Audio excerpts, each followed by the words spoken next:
duty police were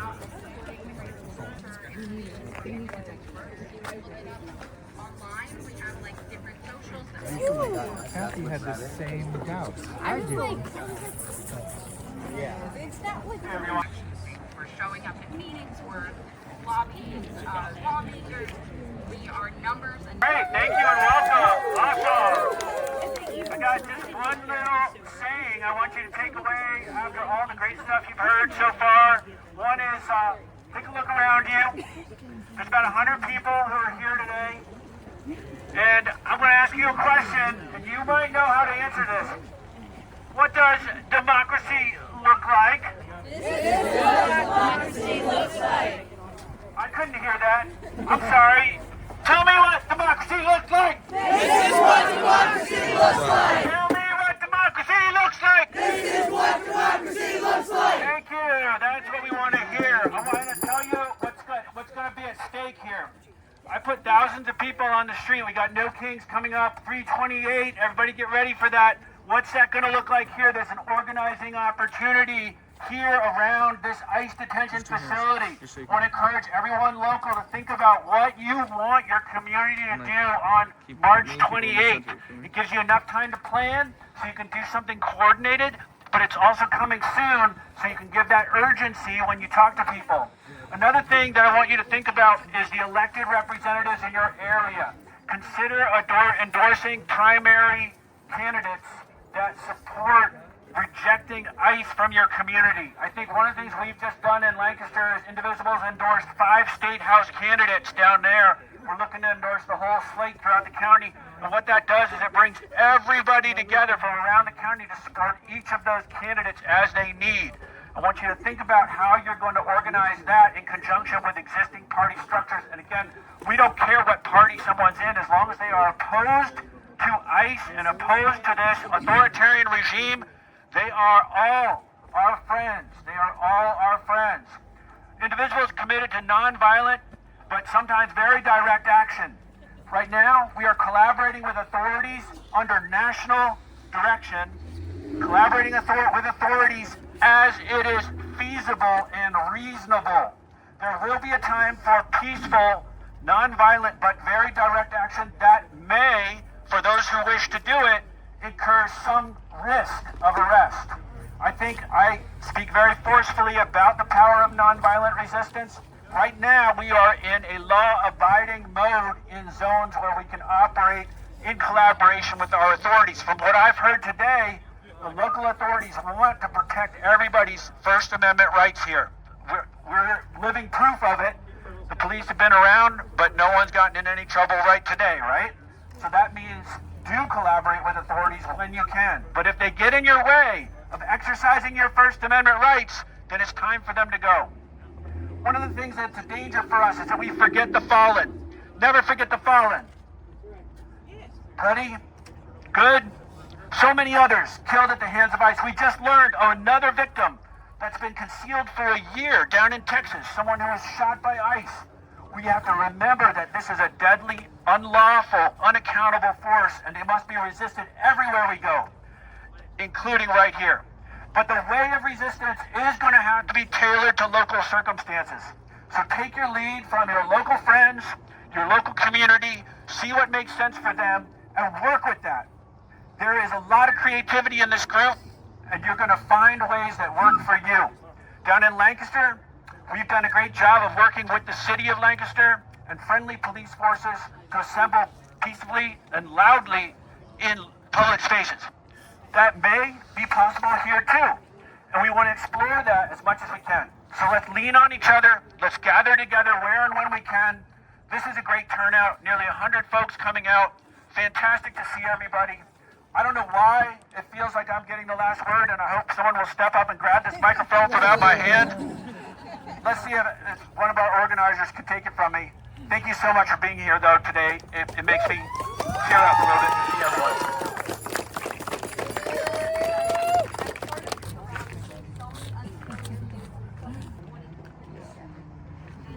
So thank you so much for being here.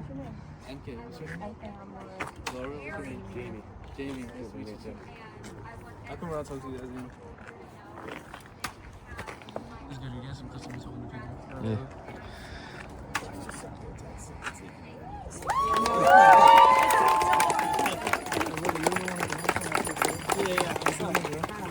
Quentin, I'm MK. Are you like running this? Yeah, we started organizing it. Me and my girlfriend over there, but we reached out to more organizations. Everyone has their own story about why this is important to you, and this is mine. My grandfather dropped out of high school because the system failed him. To survive, he had to deny his indigenous heritage and cling to a Spanish identity that genetics prove is barely there. The system is designed to make us hate ourselves, to fear each other, and to turn against the very people we came from. We must overcome this. By building community our politicians have not prioritized, by building community we want to live in, and by working together to protect our most vulnerable members. A good way to start is by showing up, like we're doing right now. We're standing here because of a warehouse that ICE bought, a warehouse that they want to turn into a private prison right here in our backyards. They think if they call it a detention center,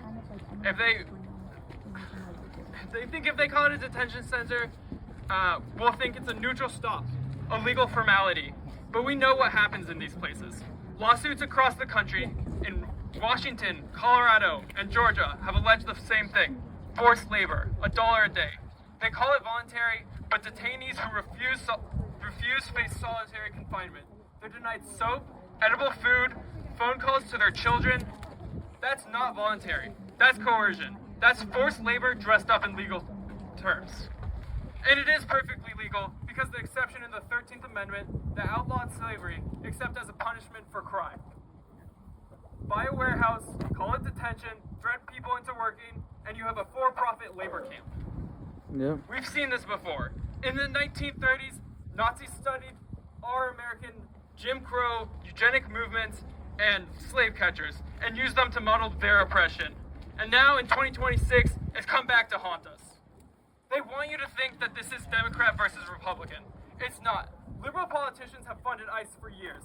The housing crisis, the climate crisis, the attacks on queer people, the fact that we can't afford groceries, these are not separate issues. There's a small class of people hoarding power and profit and using identity to separate us. Wow. This is a class issue, and it always has been. They know that if we, the working people, ever realize that we have more in common with each other than the billionaires funding these camps, their empire crumbles. Whew. So what do? We keep organizing.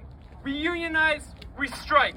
We build power in communities so we don't have to beg politicians to protect us. We protect each other. We educate each other. We feed each other. Soup kitchens? Hell yeah. Because that detention center isn't just for some other group. It's for anyone they deem a threat. Protesters, workers, kids at school. If they think you don't belong, they will come for you. So let's stand together, not as Republicans and Democrats, but as descendants of slaves and slave owners, as people whose families were stolen, and people who came here looking for a better life. We are all here now, and we say, not in our neighborhood, not in our name, not ever. You can call it a detention center, but we know a labor camp when we see one. No one is illegal on stolen land. Let's make some noise. No one's illegal on stolen land. They serve have seen it fit to buy up land and fashion it into yet another concentration camp, adding to the $45 billion already spent on ICE detention centers. Enough, I remind you, to stop homelessness in the U.S. for 2 entire years. Another cold metal coffin lined with cages to imprison our neighbors, our countrymen, and our kin. Make no mistake, friends, this despot and his Gestapo have never given 2 fucks about the legality of immigrants, as we know they do not concern themselves with the law. If legal standing mattered, they wouldn't be plastered all over the fucking Epstein files. If legal standing mattered, they would not be endeavoring to strip you of your voting rights. If legal standing mattered, Renee Good, Alex Preddy, Keith Porter, and all the others murdered by ICE would still be returned. And if legal standing mattered, they would not be funding a fucking genocide to line their pockets.